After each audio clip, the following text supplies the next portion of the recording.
To set your Samsung Galaxy S24 Ultra to read its character, you delete aloud. Swipe down the top of the screen and then tap setting icon. Scroll down the screen to find accessibility.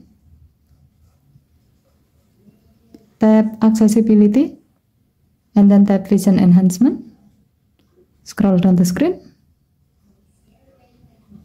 Under spoken assistant section, tap the gray on off switch next to speak keyboard input aloud until the switch turns blue to turn it on.